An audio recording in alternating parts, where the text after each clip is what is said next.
Chapter 1. The Highest Point on the Wheel. There is a cell in the north of Italy, in a town the Romans called Ticinum, and we now call Pavia, where a man is sitting in the failing light of a winter afternoon, and he is trying to write. He is not old, though you would not know it to look at him. He says so himself. In the first lines he sets down, "White hairs," he writes, "are scattered untimely across his head. The skin hangs loose from limbs that worn-out grief has aged before their time." He is perhaps 44 years old. A year ago he was one of the most powerful men in the Western world. Tonight there is a single lamp, a few sheets of material to write on, walls he did not choose, and a sentence of death that has been passed but not yet carried out. It is cold in the room. You can feel it in the way he describes himself.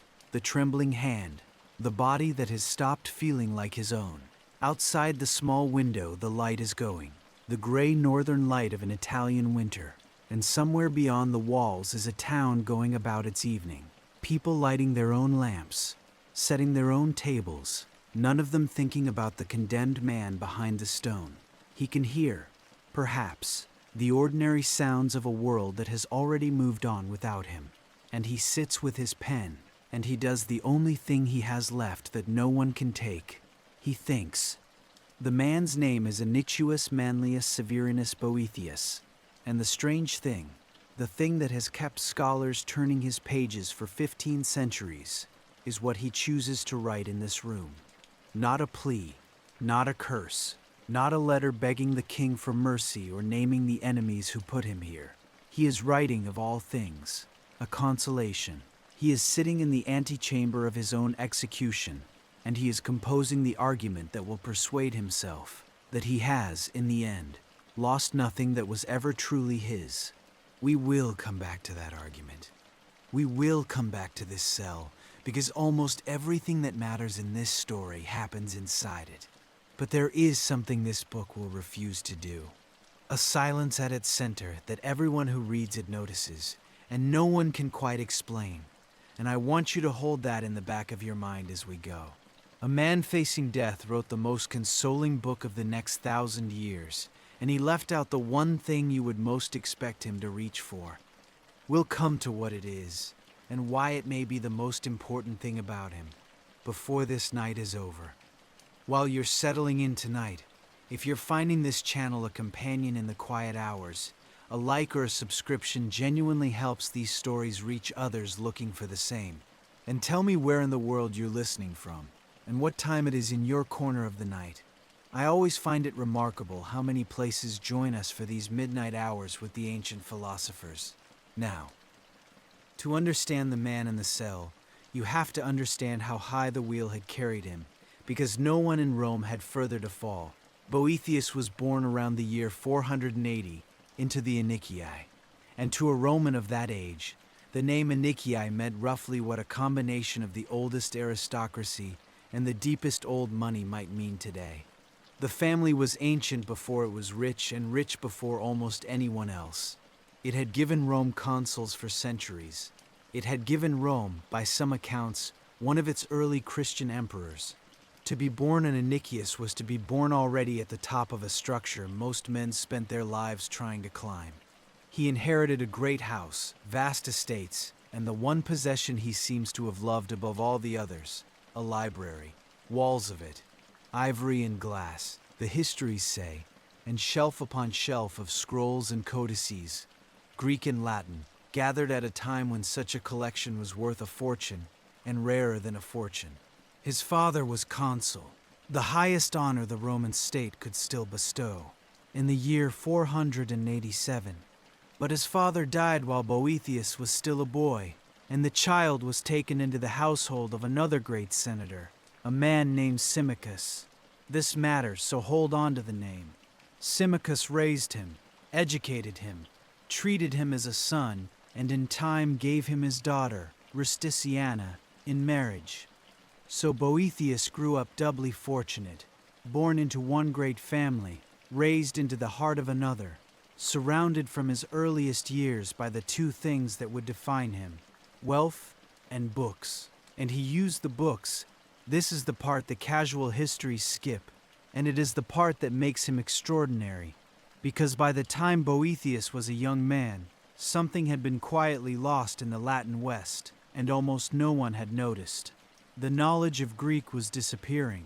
The great works of Plato and Aristotle, the foundations of everything the ancient world had thought, were becoming rumors, known by reputation, quoted at third hand, but no longer truly read, because the men who could read them were dying out and not being replaced. Boethius looked at this slow erosion and decided, with the magnificent confidence of a young man who has never been told no, that he would single-handedly stop it.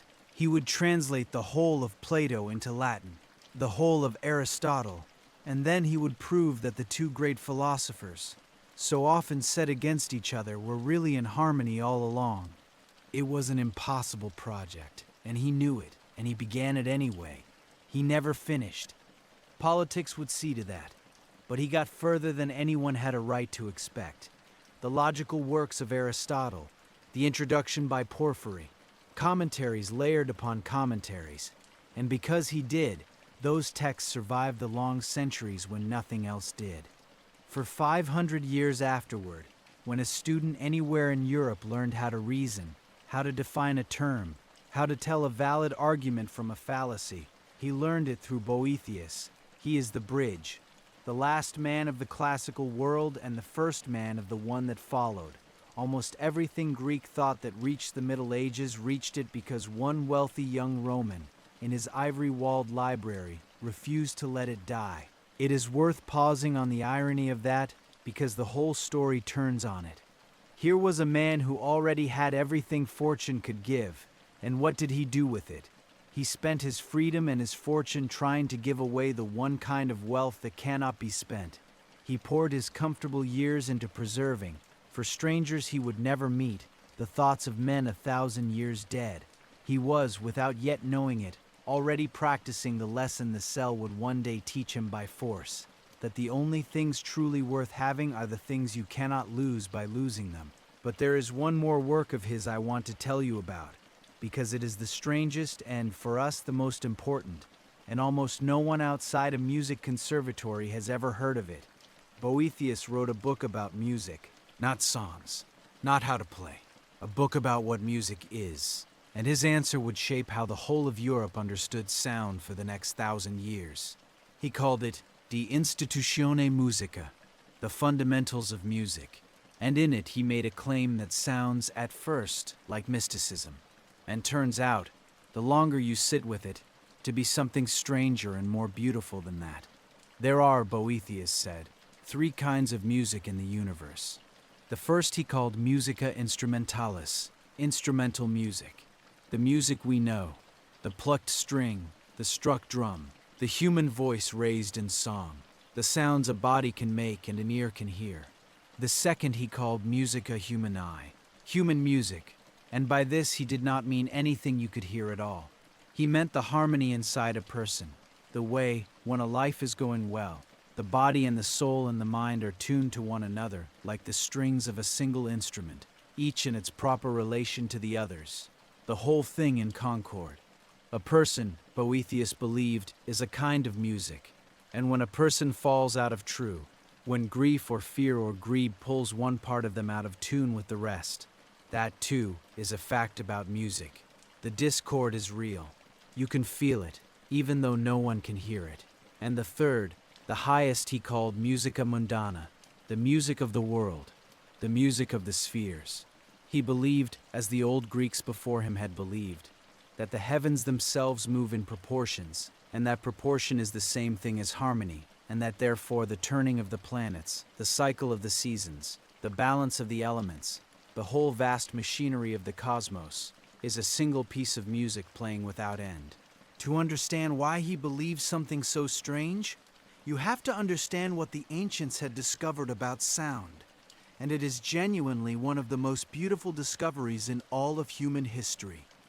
Centuries before Boethius, the followers of Pythagoras had found that the notes which sound pleasing together, the harmonies, the chords that resolve, the intervals the ear loves, are not a matter of taste at all.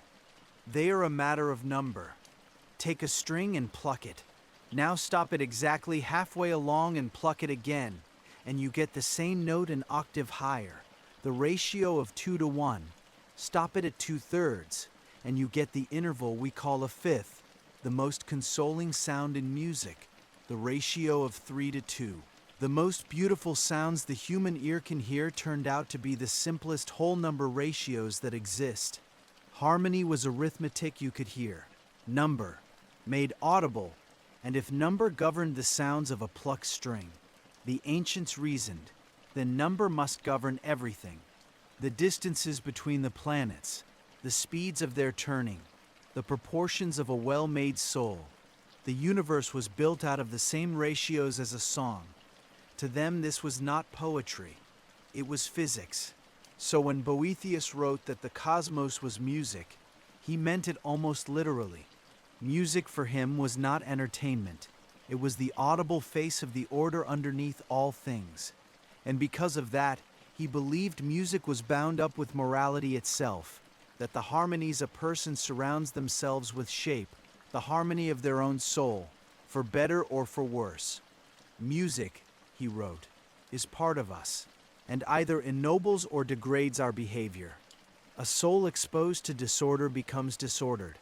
A soul steeped in harmony is drawn, slowly back into tune. He was describing, 15 centuries early, the simple thing every one of us already knows when we reach for a particular kind of sound at the end of a hard day. And here is the detail I have not been able to stop thinking about. The detail that makes Boethius the right companion for these particular nights. He knew the obvious objection. If the universe is making music, why can't we hear it? And his answer was not that the music isn't there. His answer was that it has been sounding in our ears since the moment we were born, without pause, without silence, every second of every life. And that this is precisely why we cannot hear it. We have never once experienced its absence. We have nothing to compare it to. The sound is too constant, too total, too woven into the fabric of being alive, for the ear to pick it out from what we mistakenly call silence. The music never stops. We simply stopped being able to notice that it was playing. There is a thought to rest inside on a night like this, that underneath the ringing of the day, underneath the noise of everything you are trying to set down, there might be a steadier sound that has been holding you the whole time. One you cannot hear precisely because it has never once let you go. Hold that thought too, alongside the other one. A man who believed the whole universe was a music we cannot hear. A man who believed each human life was an instrument that could be in tune or out of it. Because in a single year, every external string of his own life was about to be cut, one after another, and the question the rest of this story asks is whether the music underneath could survive it. But that is the end of the story, and we are still near its beginning. So leave the cell for now. Leave the white hairs and the single lamp and the cold. Go back a little over a year, to a time when none of it had happened yet, to the year 522, when Boethius stood at the very summit of the wheel, and did not yet know that there was a wheel at all. Picture it. He has risen through every honor the age can offer. He became consul himself, sole consul, in the year 510. The office his father held, now his. He has entered the service of the man who rules Italy, Theodoric, king of the Ostrogoths, a Gothic warrior king who governs from Ravenna, and who has, for 30 years, kept a fragile and surprising peace over the wreckage of the Western Empire. Boethius has risen to become Theodoric's Master of Offices, Magister Officiorum, which is to say the head of the entire civil administration, the man through whom the business of the kingdom flows. He is wealthy beyond most men's imagining, learned beyond any man of his generation, married into greatness, father to 2 sons. And in this year 522, those 2 sons, both of them, together, while still young men, are made joint consuls of Rome. It is an almost unheard of honor, the kind of thing that happens to a family perhaps once in its history, if ever. 2 brothers, sharing between them the highest title the Roman world still possessed, in the same year, by the favor of the king. And on the day it happens, Boethius himself delivers the public oration in the Senate, in praise of Theodoric, standing between his two boys in their consular robes of white and purple. Try to be in that room with him. The Senate House of Rome, ancient already, its marble worn smooth by 800 years of feet. The two young men on either side of their father, scarcely able to keep the solemnity on their faces. The assembled aristocracy of a civilization, watching the most learned man of the age speak. And then, outside, the games and the largesse, the old Roman custom by which a new consul showers gifts upon the people. Boethius scatters coins to the crowd with his own hands, silver flung glinting into a sea of reaching arms, and the noise that comes back at him is the roar of a whole city's approval, rolling up the streets and breaking over the steps like surf. It rises around him like a music. Like the one music a man at the very top of the wheel is actually able to hear. He wrote about that day, later, in the cell. He remembered it precisely. The crowd, the triumph, his sons beside him in their robes. And he wrote that on that day he believed himself to have arrived at the summit of human happiness, with nothing left to wish for. He had been given, it seemed, every single thing that fortune has to give. The name, the wealth, the office, the love, the sons, the applause of a city. The wheel had carried him as high as it carries anyone. He stood at the top of it in the sunlight, scattering silver, and he mistook the top of the wheel for solid ground. He did not yet understand the one rule of the wheel he would later teach the whole of Europe. The rule is simple, and it is merciless, and it is this: the wheel only turns one way at the top. There is only one direction to go from the highest point, and the higher fortune has lifted you. The more she has given, the more she has heaped into your arms while you laughed and scattered coins to the crowd. The further there is to fall when her hand, which was never still, begins once more to move. Somewhere in Ravenna, in the mind of an aging and increasingly frightened king, the wheel had already begun, very quietly, to turn. Chapter 2. The wheel turns to understand how a man falls from the top of the world in a single year. You have to understand the fear of the king who pushed him. Theodoric the Great was, by the standards of his violent age, an unusually good ruler. He was a Goth, a barbarian in Roman eyes, but he had been raised partly in Constantinople as a boy, a hostage at the imperial court, and he had absorbed there a genuine love of Roman order. When he took Italy, he did not raise it. He kept the Senate. He kept the consuls. He kept Roman law and Roman administration running, and he employed brilliant Romans like Boethius to run it.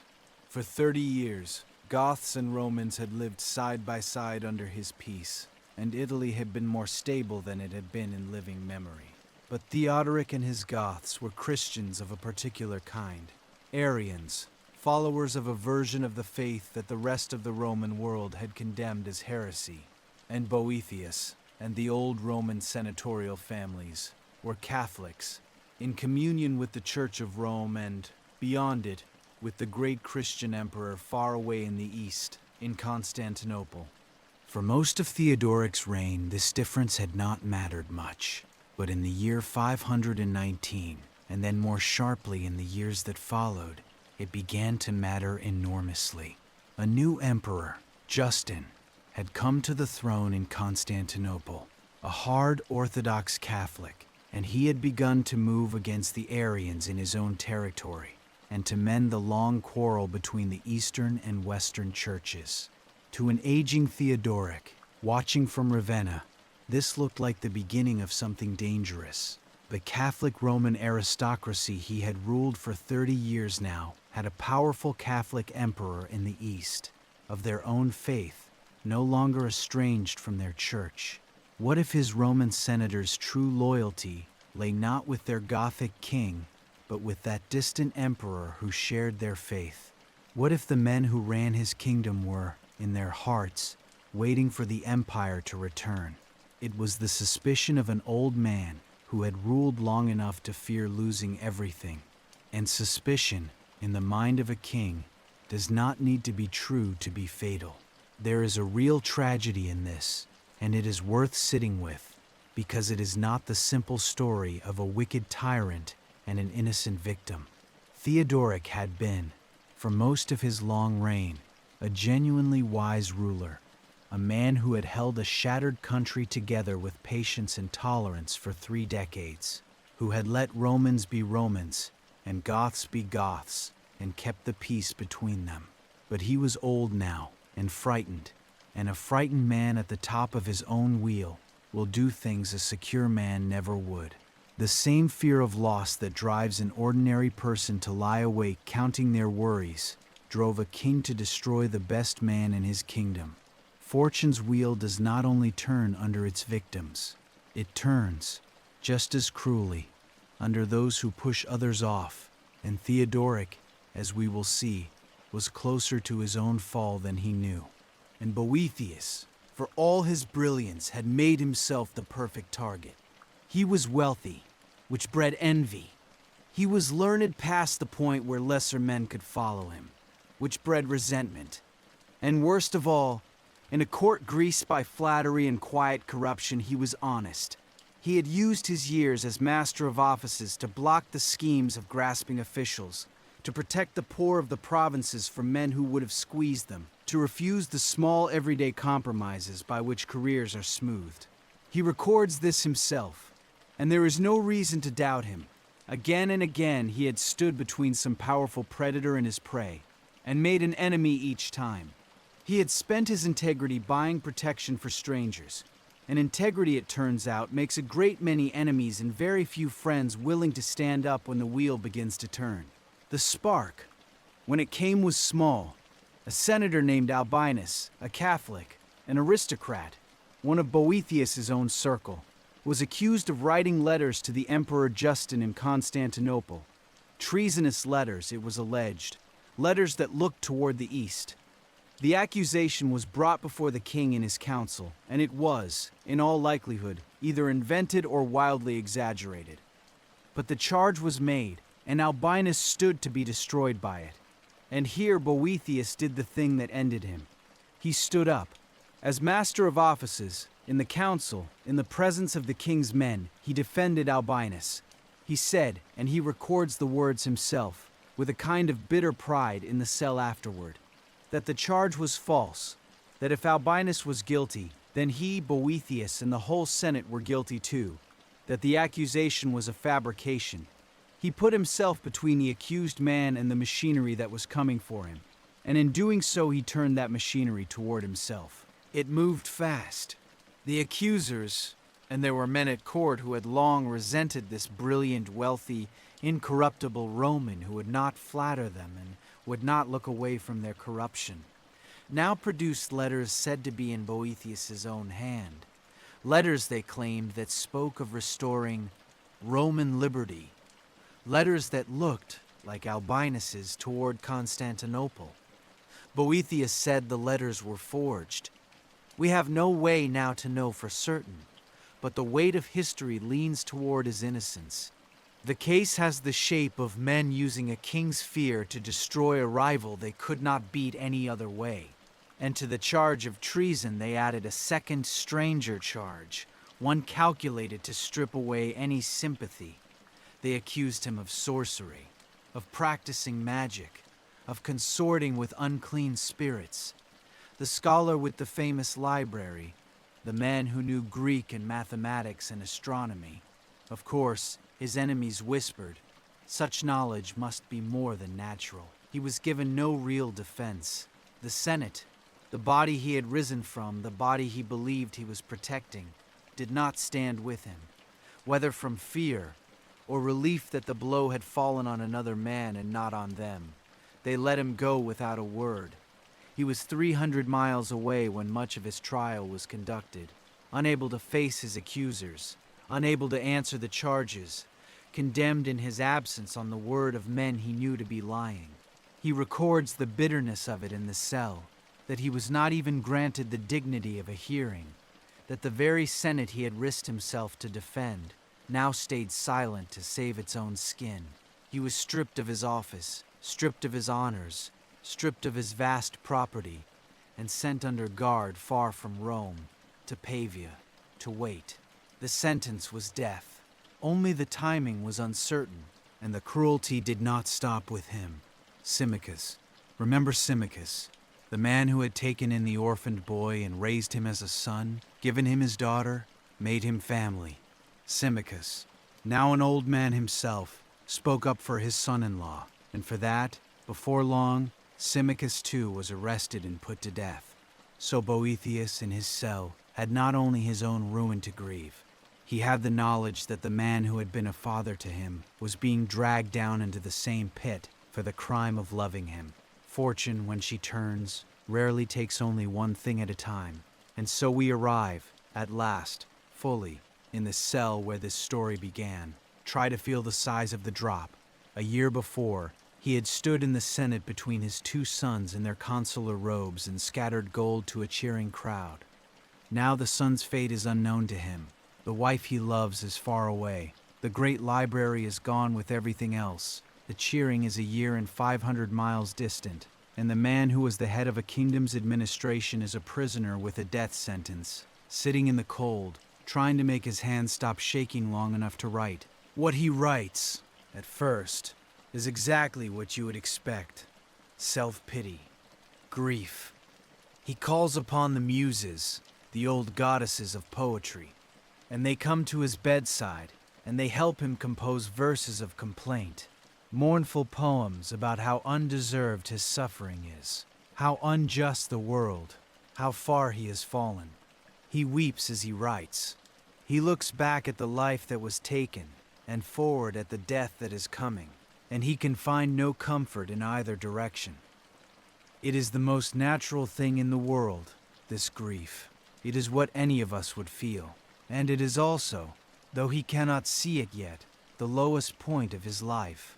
And if the book had simply continued in that vein, weeping verse after weeping verse, it would have been forgotten within a generation. One more sad poem by one more ruined man, and you would never have heard his name tonight. But grief, left to itself, does something quiet and dangerous. It feeds on itself. It tells you stories that make the pain larger. It convinces you that what you have lost was the only thing worth having, and that you, specifically, have been singled out by a cruel world. The muses Boethius summons are not really helping him. They are keeping him company in his sorrow, which is a different thing, and a worse one. They are sweetening the grief, making it bearable enough to stay in, when what he needs is something that will get him out. And then something happens in the room. He becomes aware that he is not alone. Standing over him, where the muses had been, is a woman. He cannot, he says, be sure of her height. At moments she seems of ordinary human size. At others she seems to grow until the top of her head touches the sky, and then to rise further still, piercing the heavens, passing out of human sight altogether. Her face is ancient and full of life at once, her eyes burning, and you understand looking at her that she is older than any person could be. She wears a gown of the finest imperishable thread, woven, she will later tell him, by her own hands. But the splendor of it is dimmed, dulled by a film of long neglect, like a beautiful statue left to gather dust. On the lower hem of the gown is embroidered the Greek letter pi. On the upper hem, far above, the letter theta, and between the two letters, climbing from the lower to the higher, is woven a ladder of steps. The dress is torn, ragged. Strips of it have been ripped away, as if by many hands over many years, each tearing off the piece he could carry. The two letters are the two halves of her art, pi for the practical, the philosophy of how to live, theta for the theoretical, the philosophy of what is true, and the ladder between them is the ascent of a mind from one to the other. And the tears in the gown are the rival schools of thought, the partial thinkers down the centuries, each of whom seized one shred of her and ran off believing he had carried away the whole. In her right hand she holds books, in her left a scepter.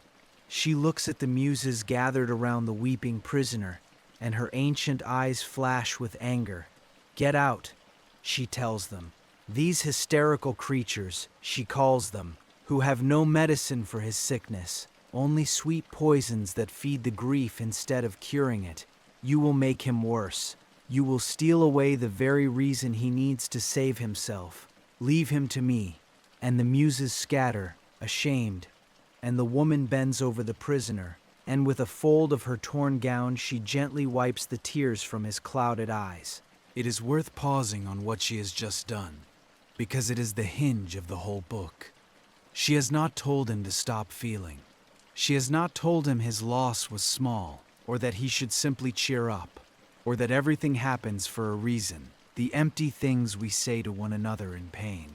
She has done something stranger and far more useful. She has cleared his sight. The tears, she understood, were not only grief. They were a fog, a thing that kept him from seeing his own situation clearly. And what the man in the cell needs is not to feel better about a false picture. He needs to see the true one. Because the truth, she believes, and the whole rest of the book is her proving it, is actually more consoling than any comfort. Once you are strong enough to look at it. The lie soothes and traps. The truth stings and frees. She has come to free him, and she will not do it gently if gently will not work. He knows her then. He has known her all along, he realizes. He simply could not see her through his weeping. He spent his whole youth at her side. She is philosophy, the teacher of his entire life. And she has come down into the prison cell, into the lowest hour of the man who once loved her best, to find that her finest student has forgotten everything she ever taught him. "What is the matter with you?" she asks him, not unkindly, but without an ounce of pity for his self-pity. "Is this the man I raised? You who once mapped the courses of the stars and the harmonies of the spheres. You who taught others that the universe is a single-ordered music. You are lying here weeping like a man who has been robbed, when nothing that was ever truly yours has been taken from you at all." He does not understand her yet. He only knows that the grief in his chest is real, that the injustice is real, that the death waiting for him is real. How can she say nothing has been taken? He has lost everything. His freedom, his office, his fortune, his name, his library, his sons, his life. All of it, gone or going. And so philosophy begins, very gently, the way a physician begins with a patient too weak for strong treatment. She does not argue with his grief at first. She simply sits with him and asks him questions and lets him talk, lets him pour out the whole bitter account of what was done to him, the false charges, the silent Senate, the forged letters, the absent trial. She lets him empty himself of it, and only when he is finished does she begin, softly, to turn him around. "You think," she says, "that fortune has changed toward you.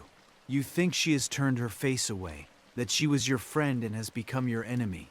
But this is the first thing you have got wrong, and everything else follows from it. Fortune has not changed at all.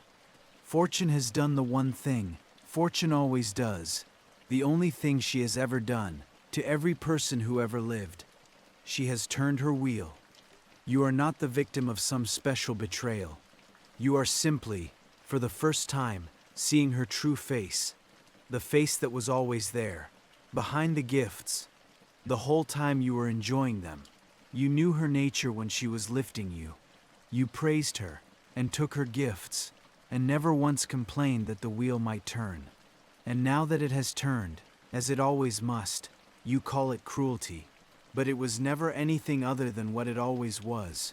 This is her first medicine. Not comfort, but reframing. Not you will get it all back, which would be a lie, but you never misunderstood anything so badly as you misunderstood what you had. And it is, when you feel its full weight, a strangely steadying thing to hear. Because if fortune has not singled you out, if the turning is simply the nature of the wheel, the same for kings and beggars, and everyone between, then there is nothing personal in your suffering. No cosmic enemy, no special curse. There is only the wheel, turning as it has always turned, and the question of where. In all of it a person might stand that the turning cannot reach. And to answer that, philosophy says, they must do something he will not expect. They must not argue against fortune. They must let fortune speak. They must summon her, this goddess he believes has wronged him, and let her mount her own defense in her own voice, and see whether when she is finished, there is anything left of his complaint at all. Chapter 3. Fortune's Defense. Here is the image Boethius gave the world. The one I promised you in the first hour, the image that would outlive him by 1,000 years. He pictured fortune as a woman turning a great wheel. You have seen this wheel, even if you have never read a word of Boethius. It is carved into the stone rose windows of medieval cathedrals. It is painted in gold leaf in the prayer books of kings. It became, for the entire Middle Ages, the master image of how human life works, a wheel and a goddess turning it, and human beings clinging to its rim. At the top rides a figure crowned and triumphant. As the wheel turns, he is carried down the far side, losing the crown, and another figure is lifted from the bottom to take his place at the summit, only to begin, the instant he arrives, his own slow descent. The wheel never stops. The hand on it never tires. And every single person who has ever lived is somewhere on its rim, rising or falling, whether they have noticed yet or not.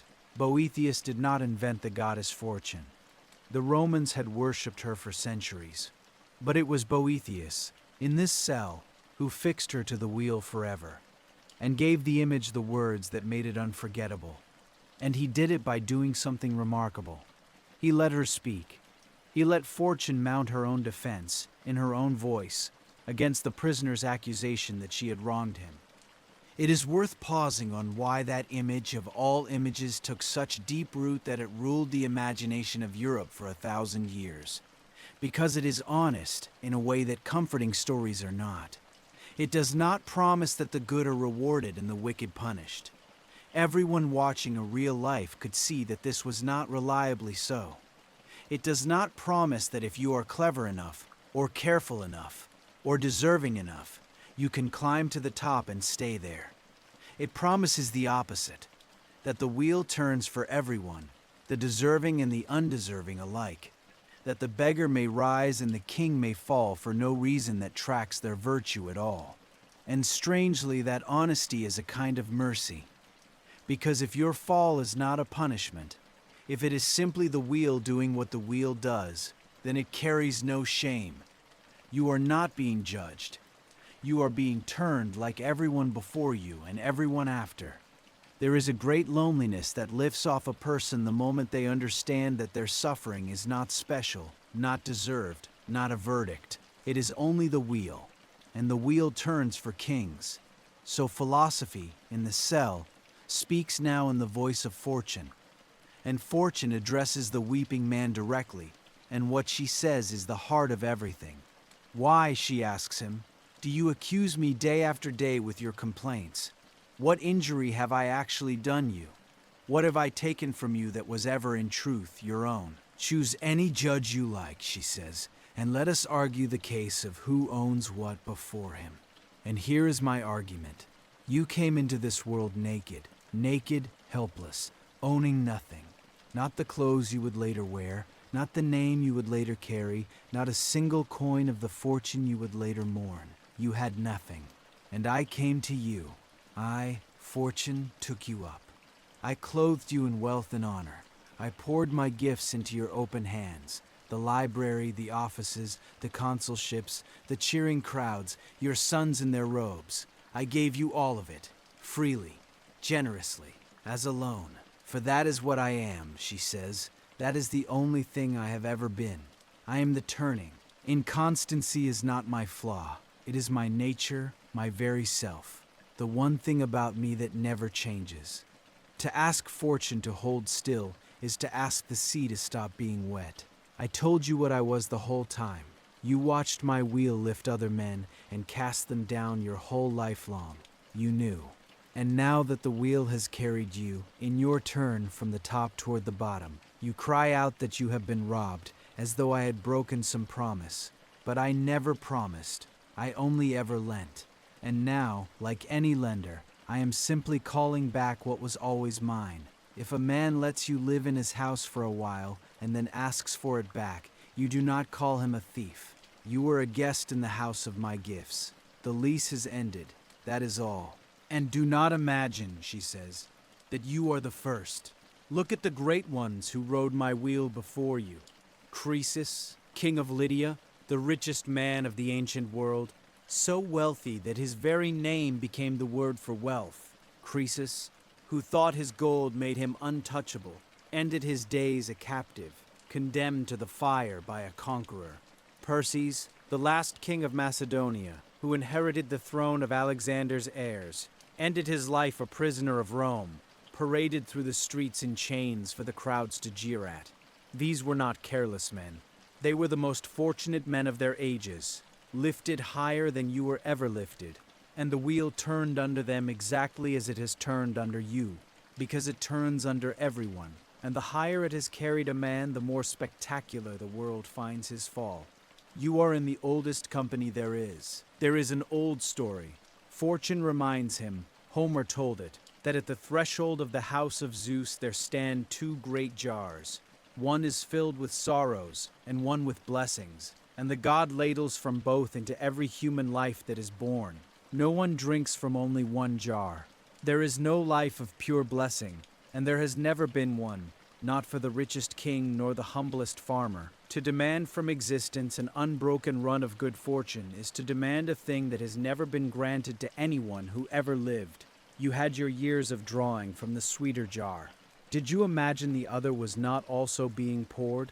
This is the argument, and you can feel its cold force even 15 centuries later, because it is simply true. Everything fortune gives, fortune can take, precisely because it was hers to give in the first place. The wealth, the office, the reputation, the applause, these were never possessions. They were weather, pleasant weather, while it lasted. But no one owns the weather, and no one is wronged when it changes. And the man who builds his happiness out of sunshine has built it out of something that was always, by its nature, going to pass. And then philosophy presses further, and turns from fortune's gifts in general to the particular ones men chase hardest. And here the argument reaches the thing this channel exists to explore. She takes them one at a time, the great prizes, the things people spend whole lives pursuing in the belief that they will finally make a person safe and whole and happy. And she shows, one by one, that not one of them can do it. Take wealth, she says, the first and most obvious. Money. People pursue it because they believe it will make them self-sufficient, complete, dependent on no one. And it does precisely the opposite. The more you have, the more you need others to guard it. You hire men to watch your gold. You bar your doors. You lie awake listening for the thief. The poor man walks past the robber singing because he has nothing worth taking. The rich man cannot sleep for fear. So the very thing wealth was supposed to provide, security, freedom from need, it destroys, replacing the fear of having too little with the far more constant fear of losing what you have. Money is a means, never an end. Its whole purpose is to be spent on something other than itself, to love it for its own sake. To pile it up as though the pile were the point is to mistake the road for the destination and to spend your one life standing in the road. Take high office and power, she says. Men believe authority will make them respected, will set them above the reach of others. But power depends entirely on the people who grant it and the people who obey it. Withdraw their consent, and the powerful man is suddenly nothing. As Boethius himself, the former master of offices now sitting in a cell, knew better than anyone alive, and power cannot even make a man good. Bad men hold it constantly. It magnifies whatever was already in them. A wicked man with power is simply a wicked man who can do more harm. The office never improved the soul of the man who held it. Take fame, she says, the longing to be known, to have your name on every tongue. And she does something here that, from a man in the 6th century, takes the breath away. Consider, she says, how small the earth actually is. A point, a pinprick in the vastness of the heavens. And of that tiny point, only a fraction is inhabited by human beings at all. And of that fraction, your fame, even at its very greatest, reaches only a sliver. One people, one language, one little while.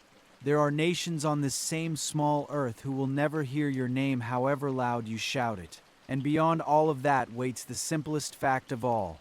The people who might have remembered you will themselves die, and their children after them, until the day comes, and it always comes, when the last mouth that ever spoke your name falls silent, and you are as unknown as if you had never lived at all. Fame does not even buy you the immortality it promises. It buys you at most a brief delay before a second and final death, the death of being forgotten. And pleasure, she says, the pursuit of the body's delights, the chasing of one sweet sensation after another, burns hottest of all and dies fastest of all. It cannot be held. The moment you reach for it, it is already passing. It leaves behind it regret, as reliably as smoke follows fire, and a hunger that is larger than it was before, so that the man who lives for pleasure finds himself, year by year, needing more to feel less. It is the least faithful of all fortune's gifts, because it does not even pretend to stay. Not one of them, she concludes. Not wealth, not power, not fame, not pleasure. Not one of these things that the whole world runs after can deliver what the world believes it will deliver. And here is the deepest part of her argument, the part that turns it from clever to devastating. It is not merely that these things are unreliable, that you might lose them. It is that even if you kept them, even if you held every one of them in your hands until the day you died, they still could not make you happy, because not one of them is complete in itself. Get the wealth, and you find you want status. Get the status, and you find you want to be loved. Get the love, and you fear to lose it.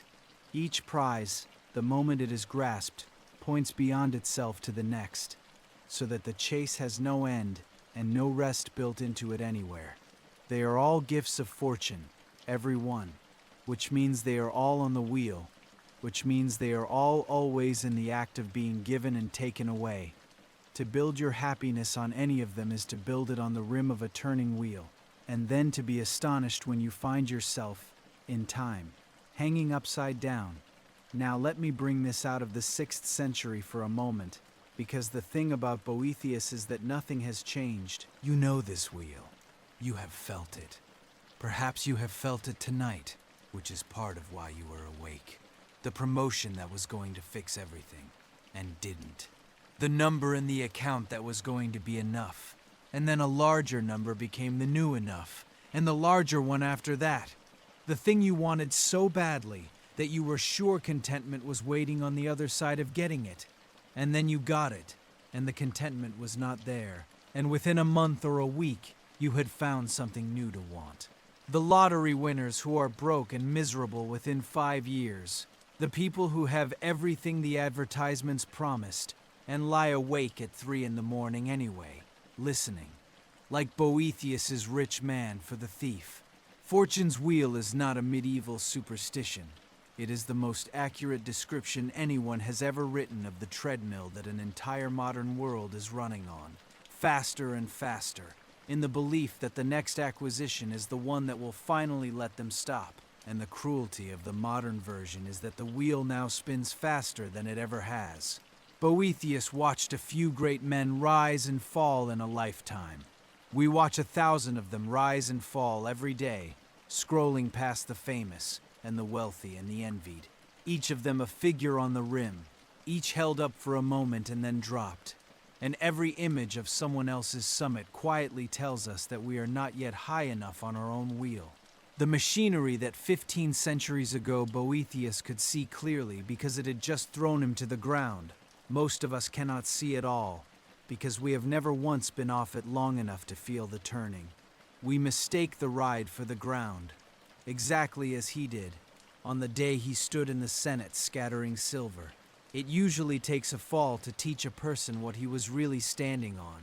But the fall, Boethius discovered, is also the gift, though it is the last gift anyone would choose. Good fortune, philosophy tells him, deceives. It ties you to itself with the pleasant lie that this, finally, is solid ground.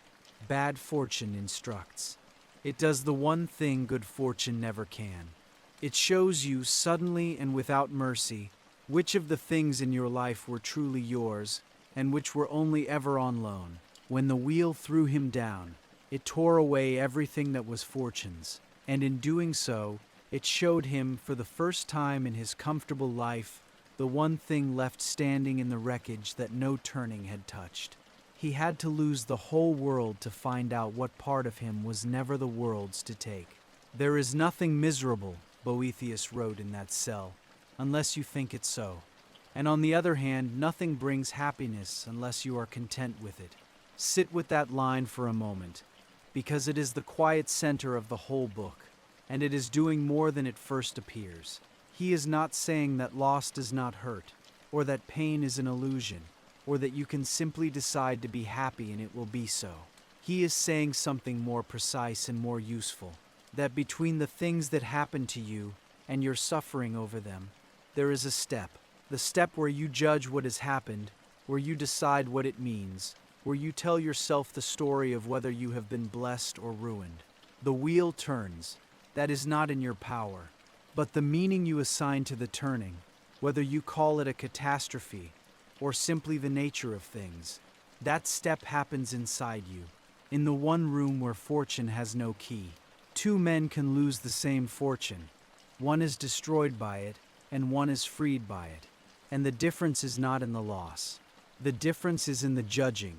He was learning, line by line, in the cold, the thing his whole golden life had hidden from him, that he had spent his years clinging to the rim of the wheel, mistaking the ride up for happiness and the ride down for catastrophe, when the entire time there had been something else available to him, something not on the wheel at all, something fortune had never given him, and therefore something fortune had no power on earth to take away.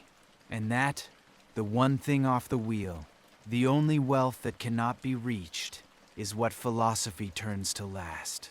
It is where she has been leading him from the moment she wiped the tears from his eyes. And it is where we are going in the final hour before the ledger closes. Chapter 4. The Wealth That Cannot Be Reached. If none of fortune's gifts can make a person truly happy, if wealth and power and fame and pleasure are all just figures riding the rim of the turning wheel, then the question that remains is the only question that ever really mattered. What can? What is the good that does not betray you? Where is the wealth that fortune's hand cannot reach? Philosophy's answer, built up slowly across the long nights of the cell, comes to this. The true good must be something complete in itself, something that, once you have it, leaves nothing further to want. It must be something that cannot be taken by force, cannot be lost to a change of weather, cannot be stolen by an enemy or confiscated by a king or eroded by time. It must be self-sufficient. It must be secure. And by definition then, it cannot be any external thing at all, because every external thing is exposed. Every external thing sits out on the rim where fortune's hand can reach it. The true good, whatever it is, must lie somewhere the wheel does not turn. And there is only one such place. It is inside. The only wealth that cannot be taken from you is the kind that was never outside you to begin with. The integrity of your own character, the clarity of your own reason, the quality of your own attention, your own choices, the person you actually are when everything you merely had has been stripped away. Boethius, who had lost the consulship and the library and the great house and the cheering crowds, discovered in the cell that there was a man still sitting there after all of it was gone, and that this man, the irreducible one underneath, was the only thing he had ever genuinely owned. Everything else had been fortune's, on loan. This alone was his, and because it was truly his, because it lived in the one place the wheel cannot turn, not Theodoric, not the forged letters, not the executioner waiting somewhere beyond the door could take it from him without his consent. And here, philosophy reveals the thing that reframes the entire chase. The insight that turns the whole argument from a warning into something almost gentle. All those false goods that people pursue, the wealth, the high office, the fame, the pleasure, she shows him that they are not simply mistakes. They are fragments.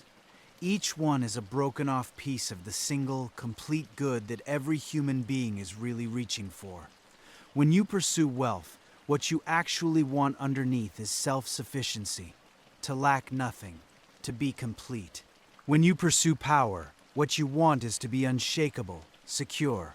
When you pursue fame, what you want is to be truly known and to matter. When you pursue pleasure, what you want is joy. And here is the thing. Self-sufficiency and security and worth and joy are not four separate prizes. They are four names for one thing. They are facets of a single complete good. And the tragedy of the ordinary life is that people spend themselves chasing the splinters, one at a time, never realizing that each splinter is pointing them toward the whole. They run after wealth and get a little hollow self-sufficiency without the joy. They claw after power and get a little security without the worth. They are trying to assemble a shattered statue by hoarding its chips, when what they were made for was the statue entire. The false goods are not lies. They are true longings, aimed at the wrong addresses. And the whole, the complete good of which all the others are fragments. Boethius calls it simply the good. The thing that is self-sufficient and secure and worthy and joyful all at once, lacking nothing, needing nothing, unable to be increased or diminished by anything outside itself. And he locates it finally, not in the world at all, but in the soul's relation to the source of all things, in the still center that the Stoics before him had called the ruling self, and that he could reach, even in a cell, even with the axe waiting, because it had never been anywhere but inside him the whole time. And now, at the end, the music comes back. Remember the young scholar in the ivory library, the one who wrote that the universe is a music we cannot hear because it has never once stopped playing. Remember musica humana, his belief that a human being is itself a kind of instrument, that a life in order is a life in tune, body and soul and mind sounding together in their proper proportions. This was not, it turns out, an abstract theory he happened to write down in his comfortable years. It was the exact thing he would need in the cell, though he could not possibly have known it when he wrote it, because what philosophy is really doing across those long nights is tuning him. He arrives out of true, every string pulled slack or sharp by grief and fear and the longing for what the wheel has carried off. He is, in the language of his own music treatise, a discord, and note by note, argument by argument, she brings him back into harmony. Not by giving him back what he lost, which she cannot and will not do, but by restoring the inner concord that never depended on any of it. Think of what that means and how complete the circle is. The young man wrote that each person is an instrument. The old man in the cell became the proof of it. Fortune had snapped every external string, the wealth, the office, the name, the freedom. But an instrument is not its surroundings.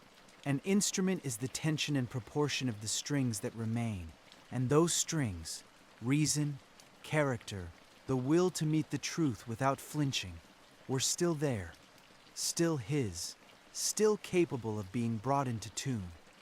The wealth was never the library.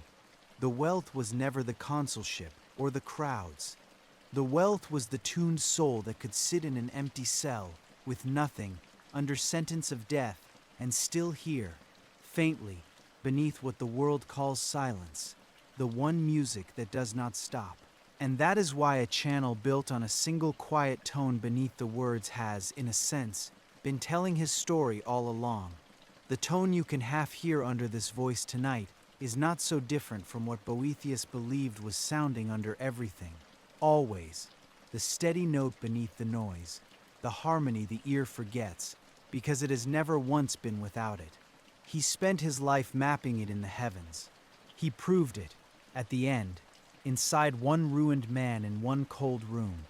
The music of the spheres turned out to be portable. It went with him into prison. It could not be confiscated. It was the only thing he owned. That is the resolution.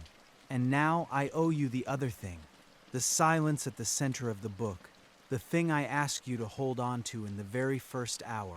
Here it is. Boethius was a Christian.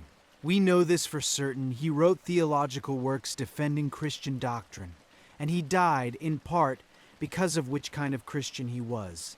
He wrote the Consolation of Philosophy as a condemned man in the last months of his life, the most literal Last Testament imaginable, composed in the shadow of the axe. And in the entire book, from the first line to the last, he never once mentions Christ. He never names him. He never asks God in the Christian way to be rescued or forgiven or received into heaven. He reaches for his consolation, not for the cross, but for reason, for philosophy, the ancient teacher of his youth, and for arguments that a thoughtful pagan could have followed without objection. Scholars have argued about this silence for 1,500 years, and I will not pretend to settle it tonight. Some have suggested the book was simply unfinished, that the Christian turn would have come had he lived. Others, that philosophy and theology were for him two separate disciplines, and that in a work of philosophy it would have been improper to reach for revelation. But here is what I think it means, and why it may be the most important thing about him.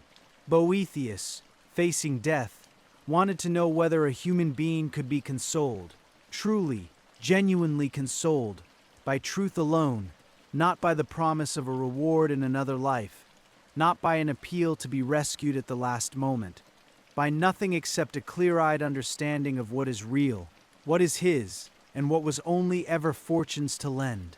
He wanted to find the one solid thing a person can stand on when every external thing has been taken, and he wanted to find it without flinching, without comforting illusions, with his reason fully awake and his eyes open. And he found it.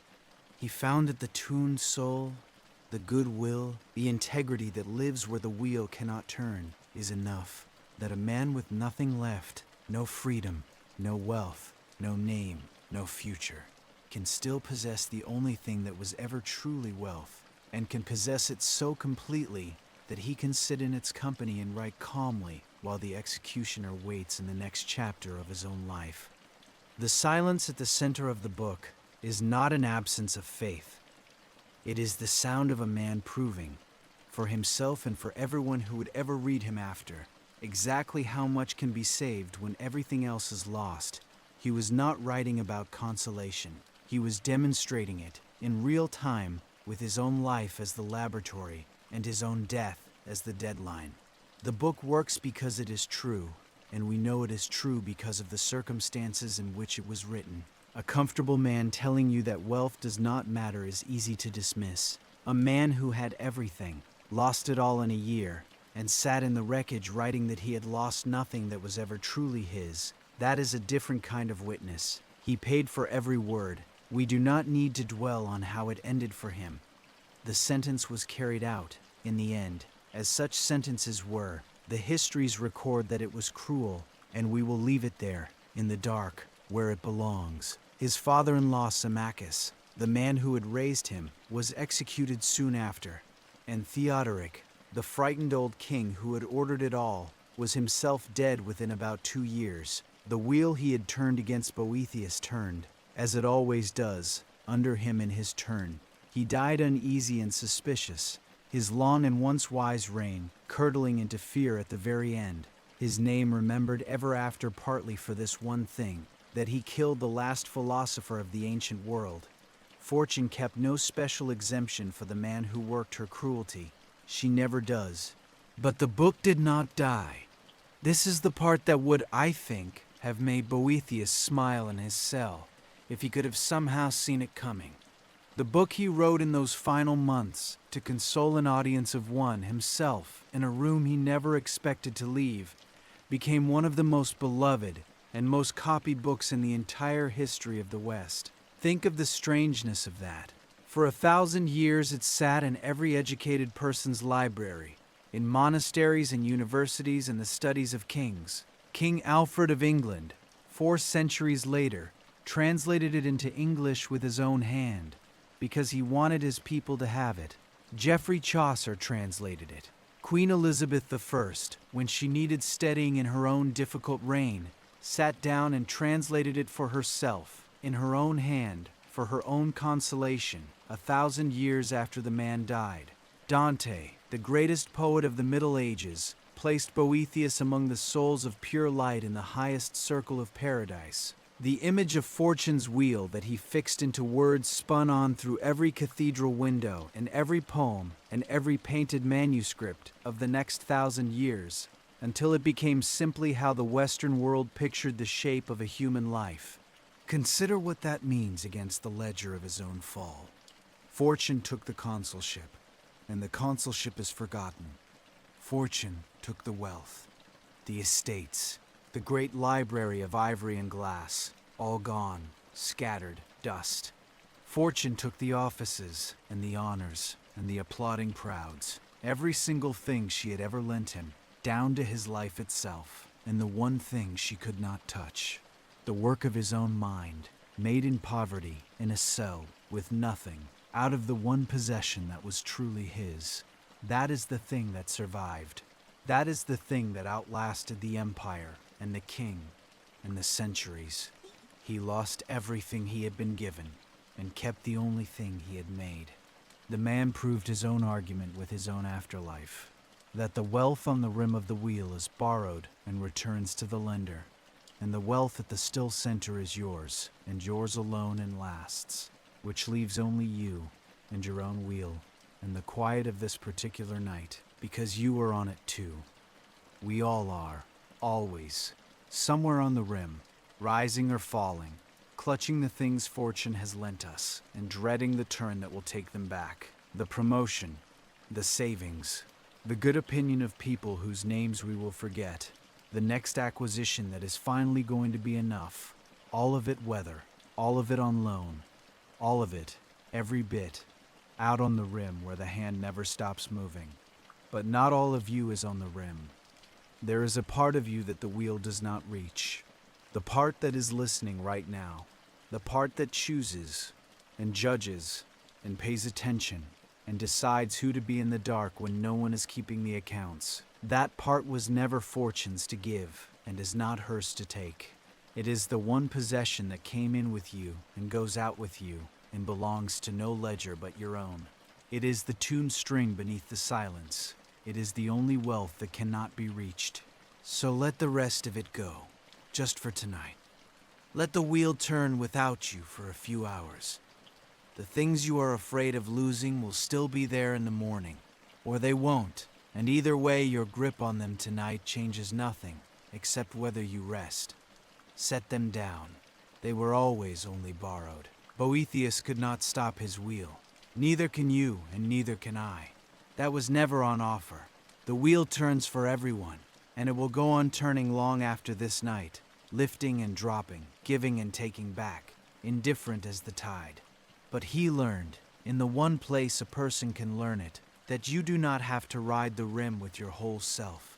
You can loosen your grip on the things that were only ever lent. You can move, a little, toward the center, toward the still point the turning cannot reach. And from there you can watch the wheel go round without being broken on it. That is the whole of his consolation. That is the only wealth he found worth keeping, in the end, when he had the clearest possible view of what was worth keeping and what was not. It cost him everything to see it. He left it to us for free. So tonight, just for these few hours, move toward the center. Let the rim turn without you. In the column marked fortunes, the wealth, the standing, the worry, the wanting, all of it lent, all of it in the end returned. In the column marked yours, this breath, this quiet, the still point inside you that no wheel has ever touched. In the column marked enough, you, exactly as you are, tonight, owning nothing and lacking nothing that was ever truly yours to lack. The ledger is closed, the accounts are settled. Rest now.